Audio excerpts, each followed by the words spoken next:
Stephenson sat in the works feeling sorry for himself. He had lost his favorite job to Enterprise and Solera, and he wondered if he still had much worth on the railway. I don't know what to tell you, Stephenson. You're gonna be here for a while. And no mistake, why did you push yourself so hard? I don't know. I guess I wanted to prove a point. Well, in any case, your controllers ain't gonna be too happy about this. I better phone them before I forget.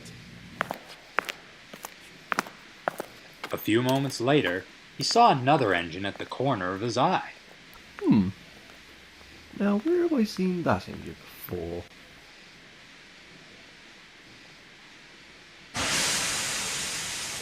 Great God, Red.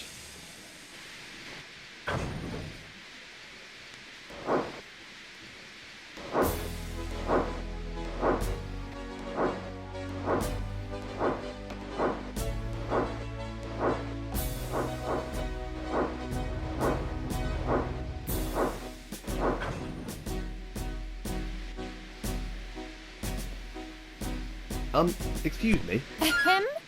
Oh, sorry there. What are you staring at me for? Oh, nothing. I was just... Don't I know you from somewhere? I don't know. Do you? Well, my driver's told stories about you. You wouldn't be a North Western Railway engine by any chance, would you? Well, I am now. Again. Aha! I knew it! See, Monty, what did I tell you? That there's a Northwesterner if I ever did see one. And who might you be? Wait, don't tell me. Ugh, my name's... I said don't tell me! I think I got it. It's Stephenson, right? Yes. How did you know? Adam here told me. Adam was the engine in charge of Motor City Works. He oversaw all repairs and shunted trucks that carried supplies needed by the facility. I did. I thought I told you about your little screw-up earlier. Ah, yes, your mishap with that flyer. The one you used to pull without trouble. Taken over by your express engine friends. Ah, what a shame. Oh, and I suppose you find this funny. Not at all, Stephenson. For you see, I've been in a similar situation. Adam, my dear, show some respect. Engines these days. You would say that again. I didn't catch your name. Rachelle. Rachelle, the red high-speed engine. Yes, that's it. But they usually call me Rachel for short. Something you'd have known had you actually read my nameplate. Rachel. That's quite a name. Anyways, you were saying about being in a similar situation as me. Ah, yes, the incident. Well, it happened many years ago when I worked on the island of Sodor. That's where I used to work too. As I was saying, I used to work on the island of Sodor many decades ago. And this was the story Rachel told of her days on the Fat Director's Railway. There were 5 other engines there too, on the main line, of course. There was Edward, Gordon, and Henry, the so-called 3 railway engines everyone seems to know and love. And then there were these 2 other engines, Alfred and Roderick. While Gordon pulled the big express, I pulled the fast passenger trains. It wasn't as big a responsibility as pulling the express, but to me, I felt like I was on the same level as him. Most of us were generally well-behaved engines, striving to make the fat director proud, but Alfred and Roderick were a different matter. They were troublesome beyond belief.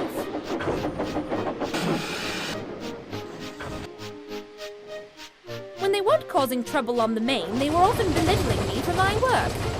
Sadly, because of my gender. But surely any sensible engine... It was the 1920s. It was a different time for us females, especially us engines. One morning, I was backing down onto my train when Alfred pulled up next to me at the other platform. Well, well, well. Looks like you got that fast train again. Aren't you lucky? Lucky. Luck's got nothing to do with it, darling. The fat director knows I'm more responsible than you, so that's why I'm pulling it. Oh, sure. If he knew a thing about responsibility, he would have given the train to someone more suited to it. Like me, for example. Or Roger.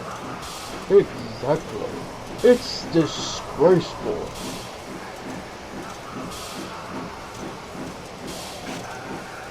Old timer!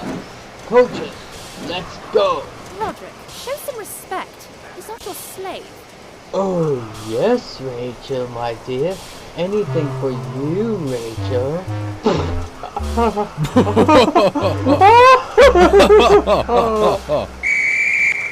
Finally.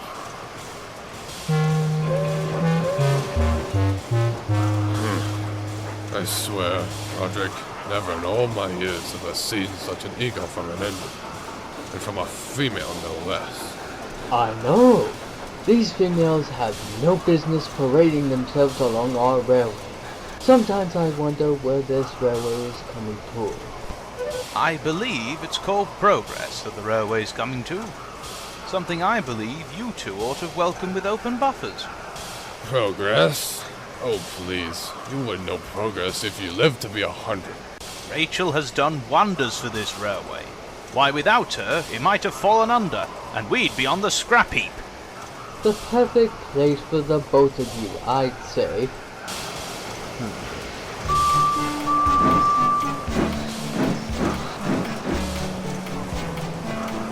Hey, Roddy. Are you thinking what I'm thinking? Oh, you'd better believe it, Alfred.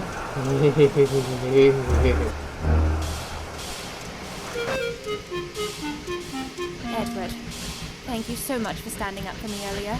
That was a brave thing you did. Oh, not at all. We engines have our differences, but we must look out for each other. Once in a while. Oh. They would give anything to be an express engine like you. I know I would. Well, maybe someday you will, Edward. Why, the fat director may even give you your own branch line. Yeah, that'll be the day. More likely he may retire you, or just keep you in the shunting yards like little Thomas. Far more suited to your condition if you ask me. Oh, really? Well, maybe you two should try shunting your own trains. Pah! I'd like to see you try, Rachel. Oh, no, I couldn't. I'm only a female, and female engines have no business collecting their own trains, goodness knows.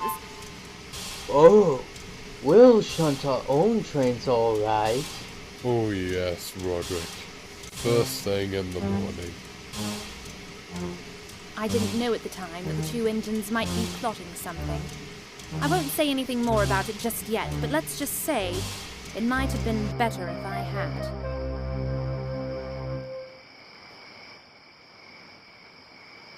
They're up to something. I just know it. Up to something? Utter nonsense. Those two stuck-ups wouldn't get up early in the morning to fetch their own coal if they ran out. I know. Doesn't that catch you off guard at all? Not really. But I wouldn't dwell on it. Good night. But Edward thought about it for so long he barely got any sleep. The next morning, Alfred and Roderick were as good as their word. They'd gotten up early to get their own trains ready.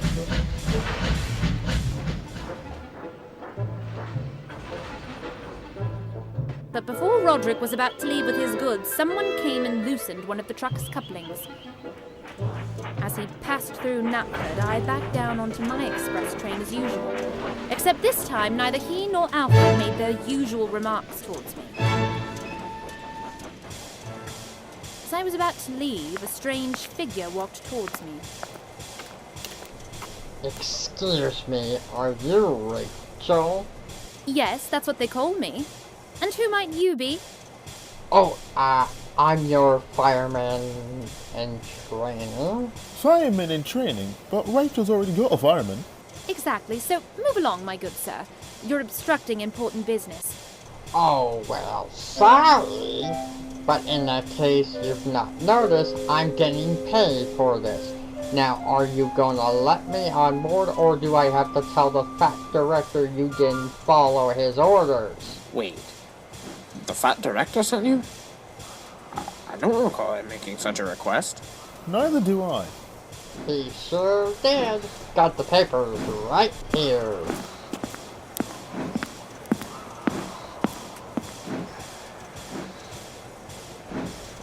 Rachel, what's going on over there? Who is that strange man? I know. At this rate, I'll never get out of here. And then what'll the fat director say? No, Rachel, that's not what I meant. Driver, fireman, can we hurry it up, please? There's a timetable to keep to, you know. One moment, Rachel. One moment.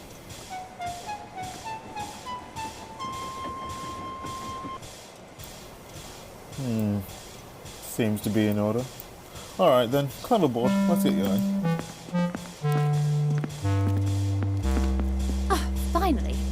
Now I'll show those two half-wits what I'm made of. Again, of course.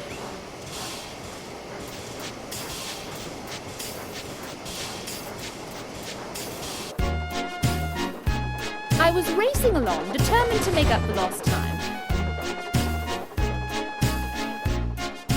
But by the time we reached Crosby, it seemed like we were back on schedule. I was feeling very pleased with myself, and my, fireman in training seemed to be getting the hang of what my crew was teaching him. But as we approached Edward Station, I heard two clangs coming from inside my cab. What was that noise? Driver? Fireman? Hello?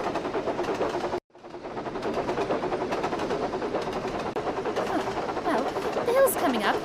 At least I shan't stick there today. That's right, Rachel. You said.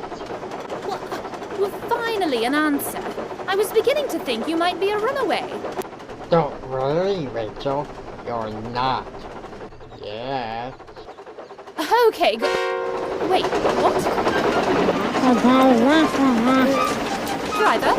Fireman? What kind of fireman in training are you?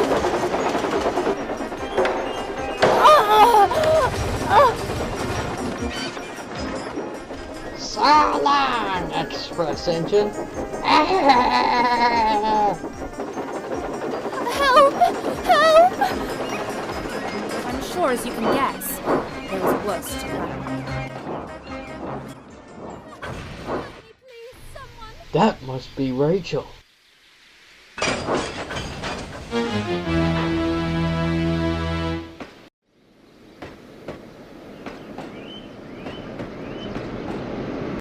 Don't worry, Rachel. I'll catch you. I'll catch you good.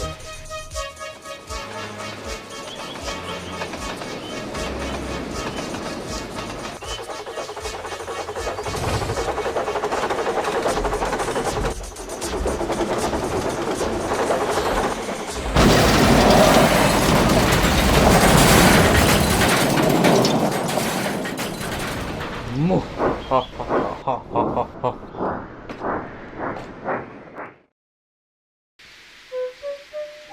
And oh, did Roderick catch me. I laid there across the main line, hurt and confused among a mess of trucks. My driver and fireman were lying there on the side of my cab, still breathing but tied up and badly hurt. Luckily, though, the guard had acted quickly and slammed on the brakes straight away, so no one was killed or maimed.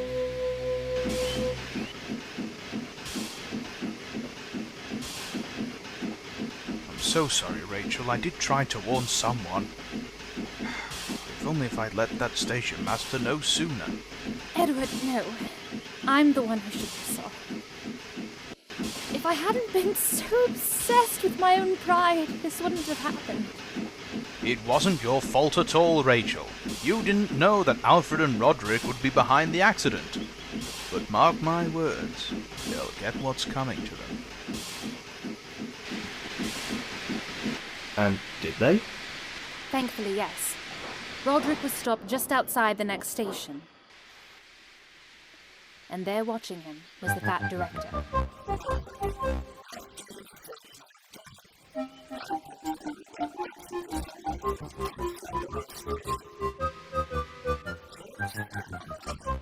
Well, the thing is, look, just ask Alfred. It was all his idea. I had absolutely nothing to do with this. And sure enough, he did question Alfred. And Roderick, too. And I think it's safe to say both engines wished he hadn't. Why? What happens to them? Well, for starters, they were sent packing. Probably scrapped afterwards. Sounds right. Not true, Adam. They're still around, on separate heritage railways. Sounds like they got better than they deserved. Actually, from what I've heard, they've long since learned sense. As for me, the fat director could not afford my repairs at the time, so I had to be sold back to the northeastern region. It meant I could no longer pull express trains alongside the bigger engines like I used to. Alright, Rachel, all your safety tests are complete. You and your crew are free to leave any time. Excellent. Come on, old girl. Our old home awaits. Old home? But I thought the Northeastern didn't exist. He means Sodor, you half-wit. I'll be pulling the express again. Oh. Well. So long, Rachel. And good luck. Thank you. And the same to you, dear. And tell Edward I said hi, if he's still around, of course. Oh, don't worry, Adam. He still is. And I will. As he watched Rachel pull out of the works sidings and onto the open line, ready for her journey back to Sodor, Stephenson was left with admiration. And Rachel set off, excited and pleased to have another working life on the island of Sodor.